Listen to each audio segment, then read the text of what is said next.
Góðan daginn. Gaman að vera með okkur í dag eins og alla hina dagana og markmið sama, benda á orð Guðs. Benda á hinn uppreisna Jesú Krist, það er markmiðið. Og sértu þeim meginlínunar að þá fagnar auðvitað svona yfirlýsingu og svo er aldrei að vita nefnum við hlustir áfram og horfir. Hverjir horfa og hver margir, það er ekki nokkulega að sjá. Allavega ekkert rosalega margir. Það er nú, svarið þar er nú bara það að orð Guðs hefur alltaf átt undir högg að sækja hjá okkur mönnunum.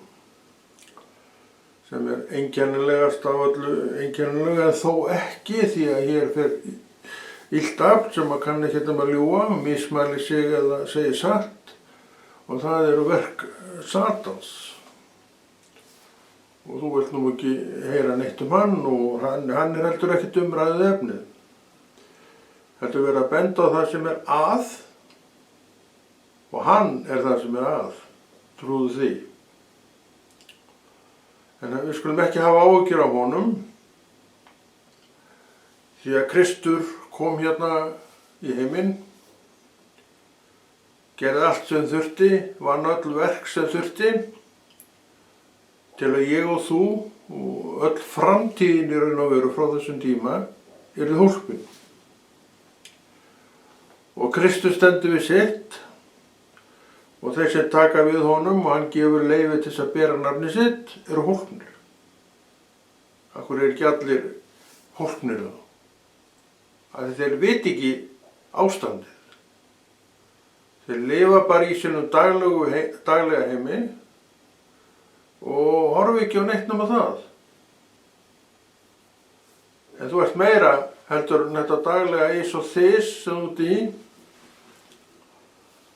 Þegar í þér býr eilífur partur og veistu að einmitt fyrir hann, hennar eilífa part í þér, dó Kristur, ekki fyrir líkamann. Hann hefði hvort þér dáið og deyr. En það sem ert þú í raun og veru, það lifir. Og Kristur lagði á sig allt sem þurfti til að þetta kæmist til sín. En akkur þá eru ekki allir frelsaðir? Ég veit ekkert um það. Ég veit allavega að ég er frelsað manneskja. Akkur tók hann mig? Ég veit það ekki. En hann tók mig, veit ég. Og ég er einn af þeim mönnum sem hefur stundað þetta svo lítið að benda á Krist sem lausn og leið.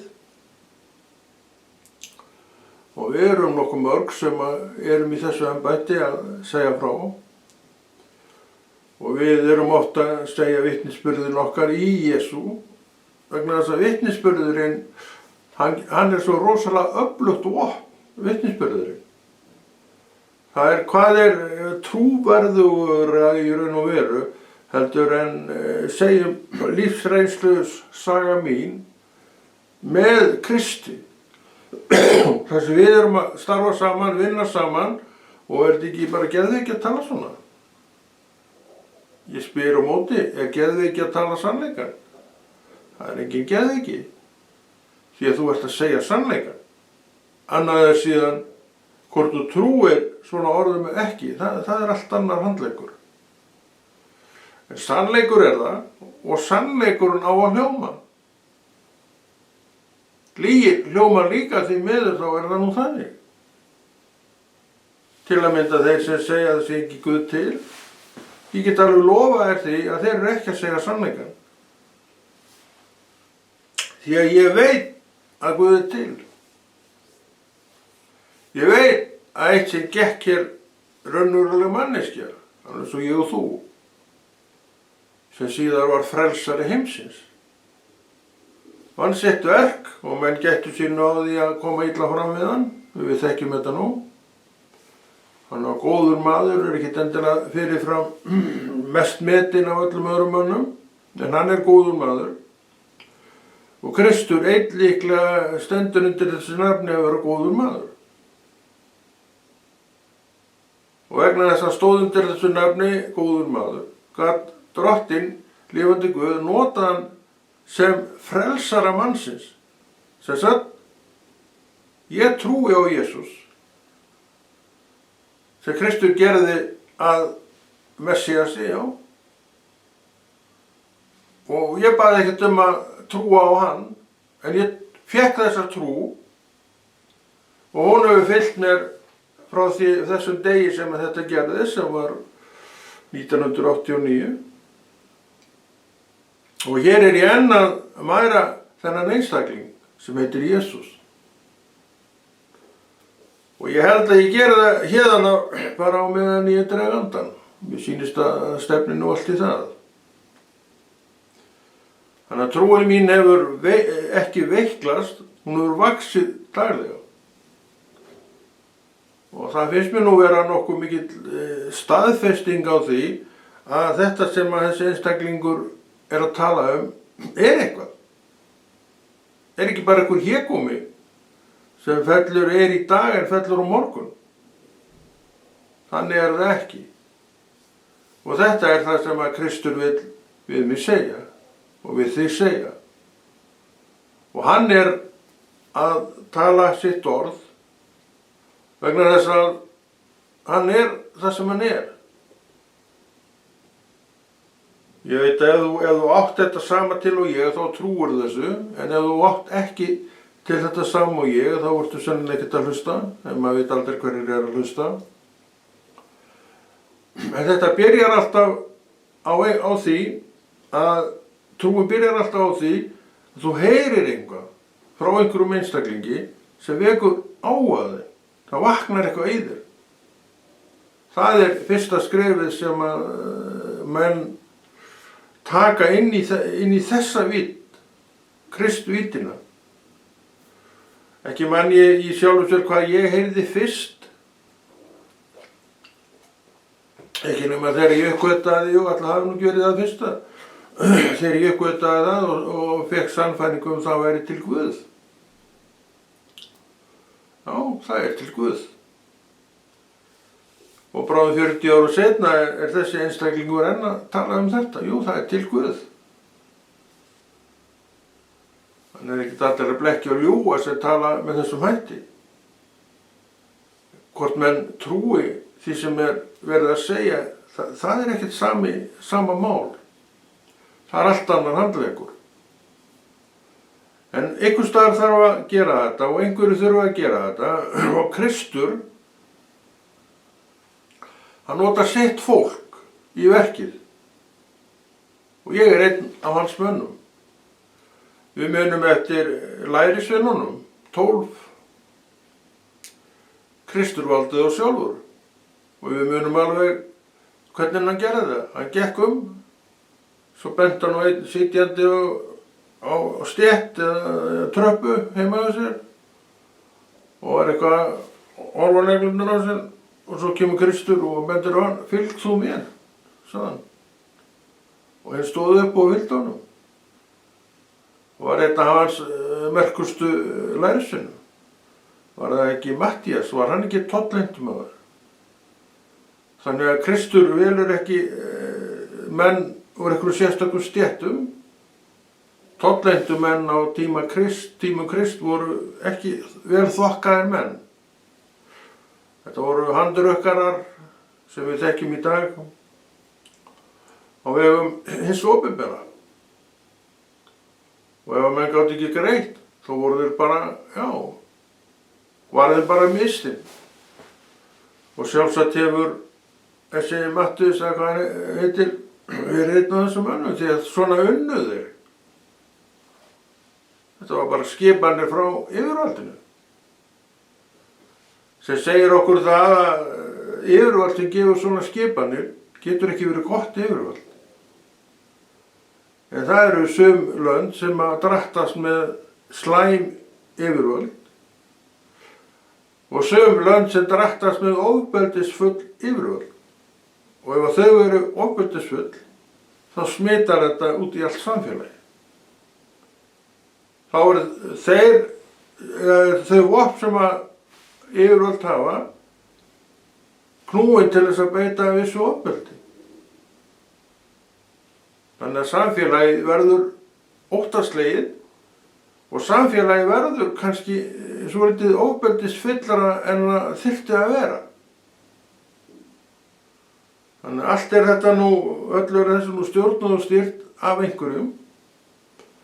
Þannig að við sjáum að það er ekki sama hver ríkir og ræður.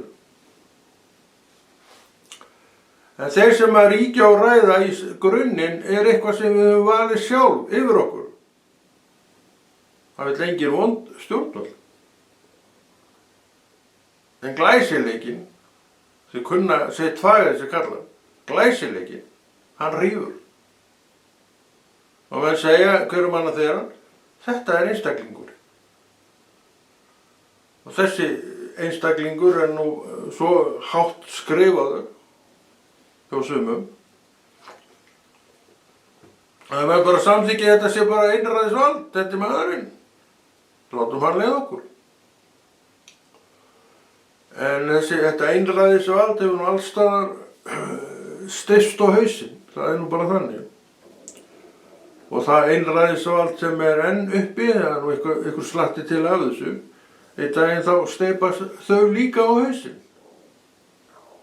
Þetta er bara sagan. Þetta fyrir endalausa hringi. Eftir stendur einn, hvernig sem árar og lætur, og hann heitir Jesús. Hann er ekki að fara neitt. Hann á sína dyggu aðstofamenn, dyggu stuðningsmenn, lærisvenna, út allan heim. Ég er einn af þeim.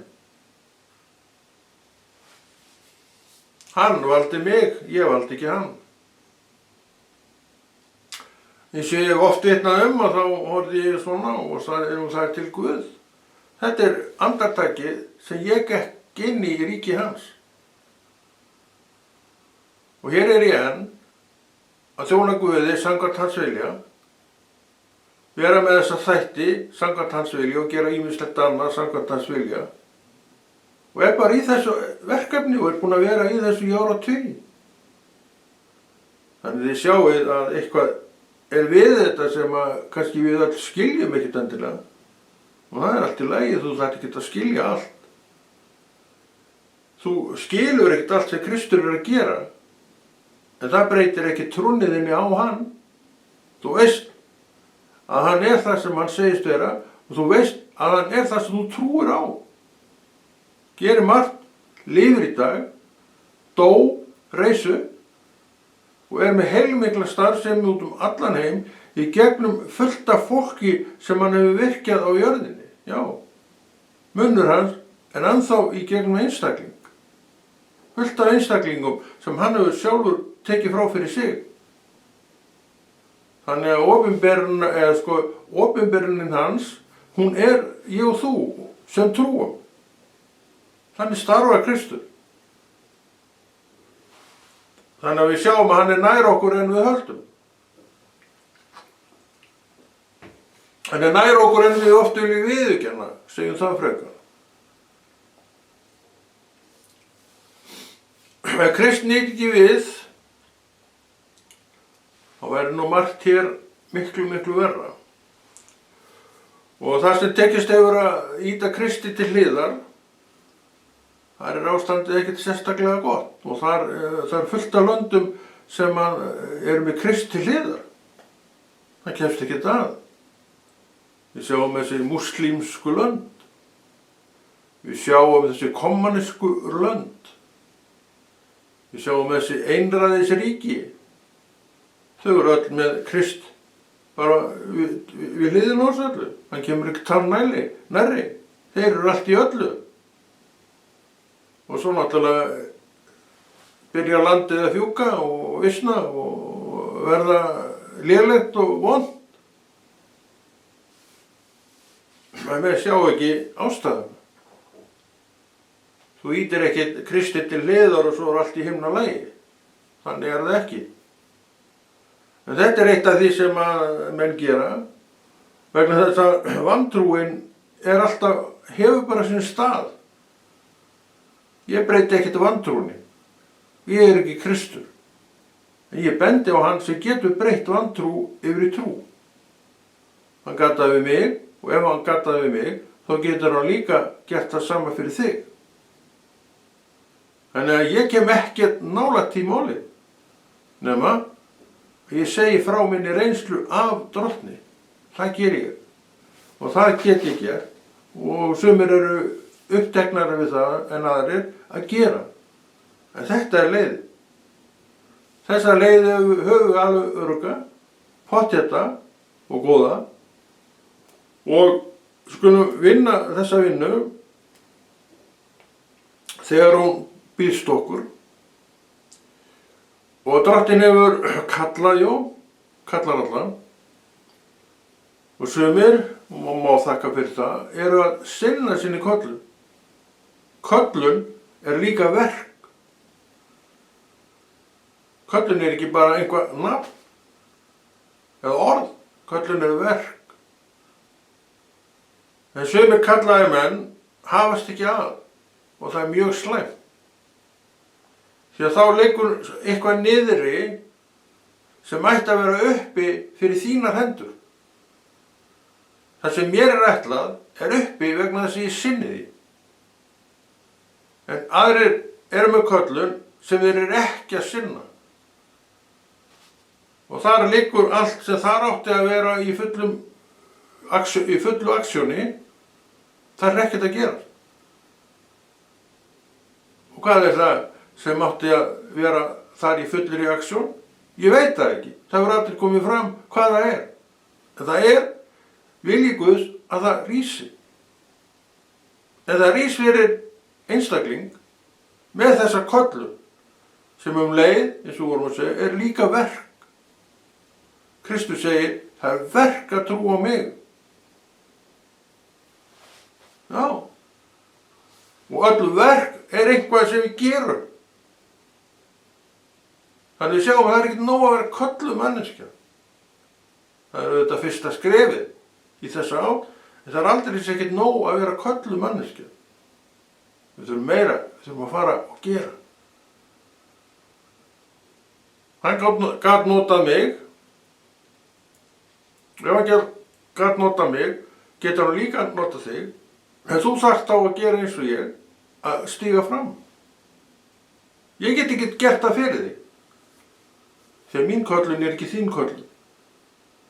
Ég hef ekkert nema mína köllun til að sinna. Ég get hvatt þig hins vegar að þessu borði og þá fer að virkjast þér eiginleikar í þér sem að Kristur gaf þér með sinni köllun. Hann gaf þér allt þarf í það sem að köllunin er að kalla eftir, en síðan þarf þú að stíga fram. Ég treysti mér nú ekki í þetta. Ætli ég hafi treyst mér í það heldur. En hér er ég. Já, bráðum 40 árum seinna. Við þetta sama verk, sama heikað sorg og köllinu mín segir til Við þurfum að stíga fram. Það er ekki nóg að vita og gera svo ekkert meira en það. Ég veit ekki hver margir eru þar, en ég held að sé nú slatti af fólki. Af hverju? Hver veit það? Ég get ekki svarað því. Þeir kannski nenna því ekki, eru svo latar manneskjur eðlisfari, þegar kemur öllu svona. Eða sumir eru bara gungur, þeir þora ekki af stað. Gungan, hún er til vissulega, en hún, þegar Kristur kallaði, þá vissi hann alveg að þessi einstaklingur, hvort sem það er ég að þú, var svolítið gunga. En hann horfði ekki til það. Þú stígur fram og gungan varð eftir. Þannig vinnur Drottinn og þú efstanda og það byrjar eitthvað að gerast fyrir þínar hendur og þinn munn eða hvernig þessi köllun þín er. Og það gengur bara harðlega vel. Og það ég séð 100 sinnum og 1000 sinnum. Og þetta snýst ekkert mig. Þetta snýst það að gera vilja Guðs. Og ekkert annað. Og ef ég gæti það, þá getur þú það líka. eins og við vorum að tala, þetta snýst ekkert neitt nema Jesú. Að nota hann, virkja hann í sér. Hann það. En þú þarft að virkja. Hann tekur aldrei fram í fyrir hendurnar á þér, vissirðu það? Já, ég held þú að vita það. Á við líka þetta. Ef þú nennir því ekki, þá nennir því ekki. Það slæmt. Þegar maður nennir ekki einhverju sem að Kristur vill að við gerum. Það eru margir og allir geta hins vegar stíð upp úr þessu og hafist handa og sjá, það kemur eitthvað út úr því sem að Kristur vildi alltaf sjá. En hvað þurfti hann að bíða lengi eftir því? Ég veit það ekki. Sumir fara bara á stað og í þetta ferðalag leið og þeir vita hvað þeir eiga að gera. Og það eru lukkurnar pamfílar í sjálfu sér. En þeir eru ekki á hverju strái. Flestir þurfa að slást við sjálfan sig helling áður en eitthvað fyrir að gerast. Og fullt af fólki slæst við sjálfan sig og svo gerist ekki neitt því að þau leggja ekki í þessa vegferð. Eru 110% viss það að einhver annar sé nú hæfari en það sjálf. En gleyma því að Kristur benti á þennan einstakling og sagði, ég ætla að velja þig í verkið. Mig? Ég kynnti þetta. Matteus, fylgdu þú mér? Og Matteus bara stóð upp og gekk á eftir honum og var hans dyggasti, einn af dyggustu lærisveinum hans. Vissi hann hvað hann var að fara út í? Nei, hann vissi það sko ekki. En kannski var hann orðinn alveg svoleiðis hundleiður á því sem hann hafði verið að gera og sá þetta bara nýtt tækifæri maður. Já, ég ætla bara að grípa það. Ég ætla hann að ekki séð eftir því. Og þú sem ert að starfa í Jesú nafni, ég held þú hefur ekki séð eftir þeim tíma sem þú reitt í þetta. Ég held ekki. Ég allavega búin að vera lengi við þetta og ég sé ekki eftir mínútu sem ég hef varið í þetta. Aldrei sé ekki. Þetta nú bara lífið sjálft og ég staðfesti það hér. Hvað sér þú við þetta? Ég veit ekkert hvað þú sér, en þú ert ekki á trúarins stað og sér ekki neitt. Ég veit það. Alveg svo ég fyrir trú, ég sá ekki neitt í þetta. Hvað eru þessu karlar að gapa? Hvað þykist þér eiginlega að vera? Þannig að við þurfum að sjá, ekki nóg að vilja, við þurfum að sjá, vilja og svo þurfum við að gera. Það svona síðasta ráðið inn í þetta mál við þurfum að gera. Og þú og ég og við sem á okkur klúðruðum öllu sem við gerðum, ég reyndar ekki þar, á ekki þá sögu, en sumir eiga hana. Það leikur allt í höndunum á þeim. Því að Kristur ekkert að kalla út í einhverja staðleysu. Það sér að þú bara gerir þetta nákvæmlega eins og hann vill að það sé gert og það sem hann vill að það sé gert vel gert og hann sér að það sé vel gert. Þess vegna allt vel gert sem þú ert að gera. Hvað sem það síðan Þú flytur flottar ræður. Þú gerir góðan texta. Þú syngur alveg eins og engill. Og allt saman það. Og annars þú gerir Jesú nafni vel gert. Bæði lítið og stórt. Af hverju? Því Kristur gefur þér hendur sem vilja þjóna Kristi og við vitum að gera margt með höndunum okkar. Ekki bara með munninum okkar, við gerum margt gott með höndunum okkar. Allar byggingar og öll smíði vera til með höndunum okkar. Og sumt af því sem gert listalega vel gert. Og með Krist með sér í því verður það ennþá betur gert. Því að vandverknin kemur upp þegar þú ert átt til trú í hjartaðinu. Þá kemur þessi vandverkni upp og þú vilt kannski til þess að þóknast Guði, skila að þér því besta sem þú getur gert, hverju sinni. Og þessi hugsun sem vaknar, þegar Kristur er orðinn raunveruleiki í okkar lífi. Þess vegna getur maður alltaf mælt með þessu, því að maður þekkir þetta af eigin reynslu. Nú er ég að tala bara af eigin reynslu og eigin reynsla er besti og gleggsti vitnisburðurinn í hverju máli sem er. Sumir tala ekki af eigin reynslu, þeir tala af umsögn annarra. Það er allt annað mál. Það er ekki fyrir að þú veist, stendur við hlið manni sem er búinn að þræla allan daginn og er alveg komin upp í háls á öllu. Þú til hliðin á honum og þú veist hvernig honum líður. Ég var á sjó lengi og oft voru átök á sjónum og langur vinnutími og allt saman það. Og ég man eftir því á einum stað og var það þannig, og ég er ekkert neitt að skrökva. Ég raun og veru átti mér ekkert eftir að gefast upp. En svo lauk þessari törn og þá fékk maður hvíld og safnaði kröftum og var tilbúinn í aðra törn. Svona er þetta. En ef maður fær ekki hvíld og notar hvíldina til að hvíla sig, að þá er maður á staðnum sem við getum sagt að sé staðurinn sem maður getur alveg fengið maður til að gefast upp. Og það er nú eitt af því sem maður læriði, það var að nota hvíldina þegar hún kom. Þegar maður lærði þetta. Það er ekki sjálfgefið. Ég veit ekkert hvað er sjálfgefið. En ég veit að það er ekkert allir sem að gera þetta svona. Þegar maður var yngri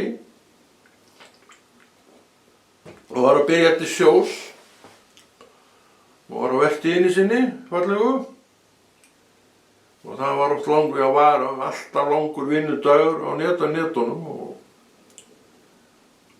og maður kom á auðvitað oft þreyttur í land, en þá var maður ungur og eitthvað. Og maður fór alltaf upp í sjoppu, stað fyrir að fara að hvíla sig. Og svo hékk maður borð fram undir miðnætti, fór þá að leggja sig og var vakinn 5 morguninn. Það var ekki margir klukkutímarnir sem maður svaf. Þetta var maður líka oft þreyttur. En svo kemur aldurinn yfir og þá lærir maður inn á þetta og svo komið að maður notar þá stund, ef maður er í þessum aðstæðum, til að hvíla sig og hugsa ekkert neitt annað. Þetta er ákveðin viska sem kemur með aldrinum. En ungur nemur, gamall temur. Gamall segir frá fyrir en unga til hann læri. Hvað hann eins og að gera með það sem hann heyrði, það er annað mál. Þannig að þetta þarf alltaf saman að ganga saman. Og Kristur er þannig gerður einstaklingur, hann er með þetta allt á hreinu, því hann er búinn að ganga í gegnum þetta allt sem við erum að ganga í gegnum. Trúir því? Orðið segir það. Hann hafi gert það. Þannig hann veit alveg leiðirna, hann veit alveg aðferðina, hann veit alveg getu þína til verka eða getu leysi, og hann veit líka að allir þurfa að hvílast.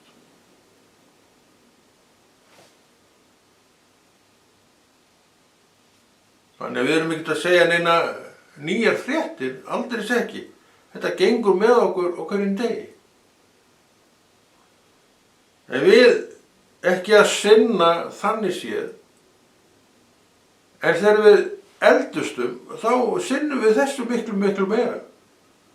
Og ofta verðum ekkert að slást þetta í okkur sjálfur eða við okkur sjálf.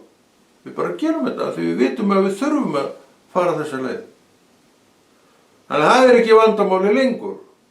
Það var kannski vandamáli lengur af því þá með vissi maður ekki nærri allt sem maður veit í dag. Þess vegna þurfum við, þessi sem eldri erum, tala þessi orð því að ungur maður, hann á sama stað og þú varst sjálfur sem ungur maður. Unglingur og ungur maður. Þykist náttúrulega vita allt, en kemst á 8 ára aldri að því að hann veit ekki neitt. Og segir við sjálfan sig að þarna hefði nú verið betra, þarna hefði nú verið betra að hlusta aðeins betur á ráð annarra manna. En svona þetta. Eins og ég segi stundum, það verður hver og einn að rasa sínar eigin lappir til að læra og falla kylliflatur á jörðina. En það þarf ekkert að vera svoleiðis. Þú getur alveg lært af reynslu annarra manna og sumir, ég veit ekki, kannski gera það einhverjir, ég held að þetta séu lukkunnar pamfílar. Ef þú lærir að Kristi og meira, þú reynir þessi Kristur að segja og þú sér að það harla gott. Harla gott. Og þú heldur áfram að reyna þetta sem hann að segja og segir, þegar þú hefur reynda, harla gott. Svona, þetta að fylgja Kristi. Hann ræður mönnum heilt, hann ekki að segja neina staðlausa stafi, það sem hann segir, það virkar. Og þetta einn kennslan sem við berum fram. Og við erum þar með að gefa góða kennslu, ekki okkar kennslu. Nema þetta sé þó bara smurt reynslu þeirri sem við höfum upplifað til að mynda úr orði Guðs á eigin skinni. Og staðfestum þá réttmæti þessar orða, hvað eitt og annað varðar. Þannig að við getum alveg losnað frá fullt af einhverju sem aðrir hafa lent í. Ef við fyrir sömu leið og þeir, býður okkur sama og þeir lentu í. Þú veist að þetta endaði þarna hjá þessum einstaklingi, samt ferði þessu sömu leið og býst við einhverju annarri niðurstöðu. Þetta ekki að vera klók eða vitur manneskja. Þannig að Kristur veit þetta allt. Hann með þetta uppskrifað í bókinni sinni Nýja testamentinu. Og segir okkur og hvetur okkur til að fylgja sér, já, það benti á Mattheus og sagði, fylgdu mér. Og hann sagði við þig, fylgdu mér. Hann sagði við mig, fylgdu mér. Og hvað merkir þetta? Ég fylgi honum og fer eftir þeim fyrirmæli sem hann með. Að ég veit, ég sé það, að þau eru rétt fyrirmæli, ekkert blaður. Heldur einhver sem má byggja helling á. Og þá ég heldur ekki maðurinn sem byggði hús á sandi. Nei, ég gróf niður á fast og byggði húsið þaðan. Svo getur ýmislegt gerst í veðrinu og flóðin koma kannski, já, og geta alveg komið og það skall á þessu húsi sem var byggt á bjargi og það haggaðist ekki. Öndvert við hitt húsi sem var byggt á sandi, það bara flutt til hafs og sast ekki meir. Þannig erum við með 2 sögur úr lífinu sem að því miður allt og margir hafa lent í. Það þurfti ekki. Við höfum orðin til varnaðar í orði Guðs. Og hver þrætir fyrir það að það sé betra að byggja hús eftir að hafa grafið, já, niður á fast, eins og sagt er. Hver þrætir fyrir þetta? Og hver svo sem byggir hús í dag sem ekki áður hefur verið grafið niður á fast. Ég held að hann sé ekki til. En hefur örugglega oft verið gert, bara byggt á beri jörðinni og svo reis hús þar. En svo fór það að hallast og vegna þess að þetta gefur sig allt á endanum og jörðin að síga undan því og þá fyrir það að hallast. Og þá er húsið í raun ónýtt. Hver vil búa í húsi sem hallar? Allavega ekki ég. Þannig að sjáum við ráðum þessu öllu saman sjálf. Við vitum leiðirnar, en svo þegar að því kemur þá nennum við ekki að fara þessa leið. og gerum þetta einhvern veginn öðruvísi. Svo allt í einu vöknum við það, og er þetta orðið skakt allt þetta hús, maður. Það er að fara að síga undan því. Við sem vorum að tala um það, og þetta hús bara ónýtt í raun og veru. Öll fyrirhöfnin, allar kostnaðurinn fyrir bíl. Og hver kaupir hús sem er alltaf farið að halla? Ég held að það sé nú alltaf sengjana. Hvað gera menn? Og allir bara taki ekki sama pjöngur sínar og hlaupa út. Hugsa það nú. Það er ekkert mann að gera. En eins og vorum að tala þá þarf ekkert að þess að fara svona. Það bara að nota svo litla visku, nota svo litla heigni og fara að ráðum góðra manna og þá eru allt okkar á kjöru landi, föstu landi. Og við eigum þess að kannski svo lengi sem við lifum og ættingjarnir eftir okkur. Það er alveg vel þetta, menn ættin búi í sama húsi í lengi. Kynslóð eftir kynslóð. Kannski ekki mikið það hér á landi, en ég held að það sé víða erlendis, en þetta er bara reglan. Að langafi byggði hús og svo er ættingi langafa í því í dag. Árið 2026.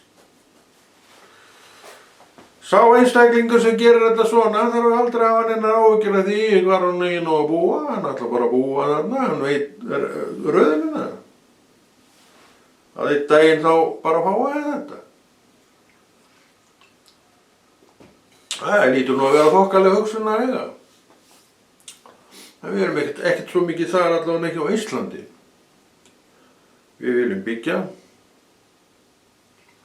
og byggjum og skuldum og böslumst við skuldir. Þetta er ekki alveg bara slett og fellt. Þetta er ferðin. Tökum lán, lán í bönkum og í sjóðum. Svaka gaman bara. Svo líða árin og hættir þetta að vera alveg svaka gaman. Það verður jafnvel bara pína og mæða. Og sumum er það nú þannig. Við stjórnum okkar lífi sjálf og allt var þetta nú af ákvörðunum okkar, við megum ekki gleyma því. Það er með þarna sem Kristur vill koma inn í. Ég skal gefa þér góð ráð sem að standast tímans tönn, segir Kristur. Eins og alltaf. Hann benti á Matthías, fylg þú mér. Hann bentir á þig, fylg þú mér. Kristi sem sagt. Þannig hann vinnur nákvæmlega eins í dag og hann hefur alltaf gert, og þeir sem eru þar og þiggja ráðans eru lukkunnar megin. Er ekki í neinum klúðri í dag. Þeir fara ráðum drottins. Ef þeir eru í klúðri, þá er líklega skýringin svo að þeir á einhvern stað gripuð fram í fyrir hendurnar á honum.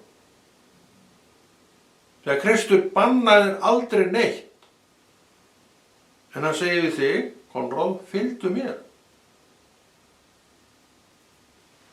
Og hann segir meira eftir þetta, Konráð, fylgdu mér, fylgdu ráðum mínum og leiðbeiningum. Ger ég það? Ég reyni það, já. Ég reikna með að þú gerir slíkt þið sama sem trúi manneskja. En hvað veit ég? Ég get aðeins tala fyrir sjálfa mig hvað þetta var. En svona hefur þetta verið hérna megin línunnar. Og mér hefur svo sem ekki hlekkst neitt á. Staða mín er harla góð í dag í raun og veru. Og er búin að vera það eiginlega alveg síðan ég komst til trúar. Og ég þakka það auðvitað Kristi og því að maður hafi, haft þrek og þor til þess að fylgja honum til dagsins í dag. Ég gat farið aðra leið með sjálfum mig, hann gerði það ekki. Ég segi þetta gott og Konráð kveður og heldur þessu góða verki drottins áfram.